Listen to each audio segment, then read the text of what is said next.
Hi, everyone. We're Cardinal 12 discussing IBM topics. Question number one, what does it mean to embed analytics into a product? So a great way to start is embedding analytics into databases or dashboards that your customers use. In our specific IBM case, MDAC, where they were able to start integrating certain analytics to help support doctors in decision making. Analytics can be very helpful for helping them offset some of the extra thinking that they have to do as doctors when going through all the different diagnoses and different treatment plans, to help them have like more holistic, not holistic approaches, but they don't have to keep it all in their head, and encourage nurses to help them figure out other options. A lot of those analytics are available and accessible to them in healthcare systems that they're already using.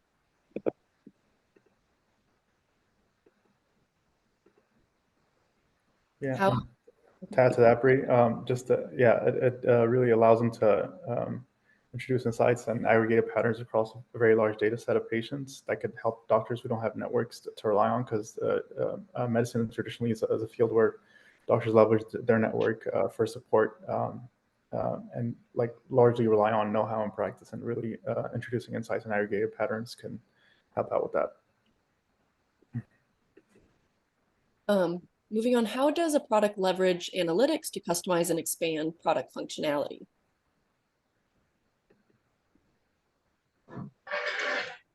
First thing that kind of came to my mind with that question is, and I think IBM did it perfectly, and that is just being at the forefront of innovation when it comes to just trying new things and kind of spreading into new industries and areas. So, and I think it was like the guest speaker that we watched as part of this module too, where he talked about like when you come at a problem, you need to come at it not from just one direction, but multiple different directions.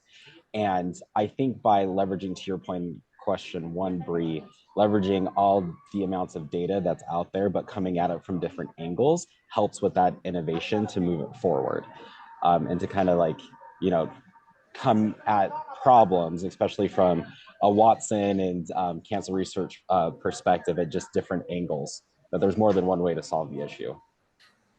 Yeah, and I think it's something that comes with over time. The more data that's collected in such an environment can mature a product and specialize it even further, especially when we're talking about treatment options and the many variables that are associated with treatment options.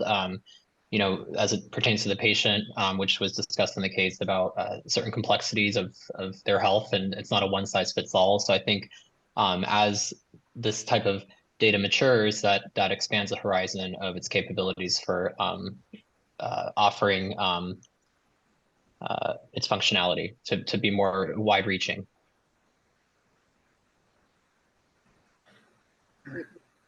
Now, to what extent can a product use those analytics to detect errors or identify recovery approaches?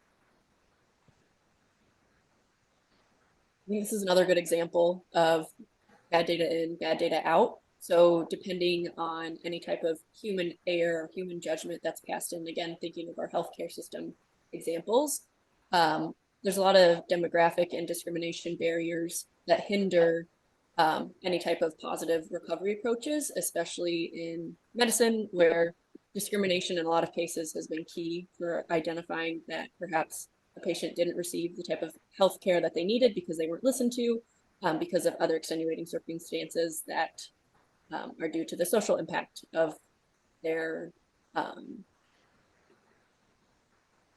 field that they work in healthcare. I think, yeah, I think that's a good point. And I think about also the possibility of, you know, sometimes especially for more, let's say intrusive surgery, someone might have to have, there's that concept of getting a second opinion, right? And so analytics, I think, is a great opportunity to get a second opinion, because at the end of the day, it probably would know more than a singular doctor would know. And so I think it saves the patient a lot of time, rather than having to go to 3 or 4 doctors for different opinions. This functionality can provide that for them. Yeah, to add on to that too, Justin, I think that's a fantastic point. I think the article also talked about how Watson helped the MDAC center with kind of creating like a network, like a mentorship platform for doctors to have conversations with each other on. So if they knew that they were not the leading expert of a specific type of cancer, they could go in because the data was already there of who would be and who could they then more quickly get in touch with to build those networks essentially to get that for them. And that also makes a very personalized experience for the patient as well. So the patient, to Justin's point earlier, doesn't have to keep going to so many different doctors, that it can all just be centralized in one location. To what extent can the data gathered from product usage be generalized for many customers as opposed to focusing on a specific customer application? I think the case talked about this actually quite bluntly in that like it's not a one size fits all approach in healthcare, right? And I think that it was exemplified that they found some errors in that like AI analytics learn it doesn't know some of the nuances with humans and the type of specialized individualized care that they might need. And so it sort of is initially is a blanket approach when actually it needs to be a specific patient tailored level of care. So that's one of the first faults I think in this. Like when they get mad at you for going to WebMD, that you go to the doctor for a more tailored approach, but it is almost like getting back to WebMD where I'm siloing my symptoms into like different categories, similar to the base model of the analytic system. How can a product with embedded analytics learn and improve over time? I think one thing they can definitely do is something that you mentioned earlier, and you pretty much nailed it when you said, it's garbage in, garbage out. Really, this article really highlighted the importance of the quality in the training data, because really poor quality training data creates like poor quality algorithms, and this could create bias in the algorithms and lead to gaps, and lead to like inaccurate recommendations. So over time, this is something they can definitely fix and improve on as the project progresses. Right. Yeah, I agree. And not to put Adiam on the spot either, but I did comment on his discussion and his answers in Canvas. And he actually talked about, so this is totally him, not me speaking here, about staying at the forefront of technology as it rolls out and leveraging AI. Like how can AI come in and start helping bridge those bias gaps and those kinds of things. So I think also just staying up with technology as it evolves over time helps to bridge some of those gaps if you use it correctly. Now, how should IBM address these opportunities and challenges?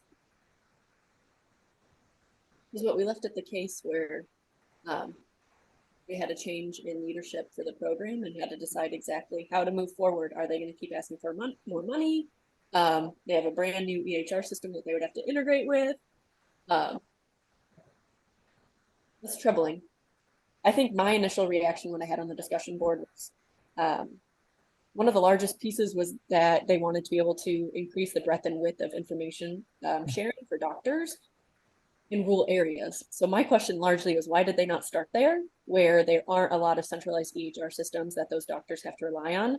Like, I didn't have a patient portal until I was like 21, because up north in the middle of nowhere, Michigan, it was just like you called your doctor for your records. Like there was nothing else. So you're like, there's less barriers of entry for getting those systems up and running and to learn over time. That's that's how AI models are learning.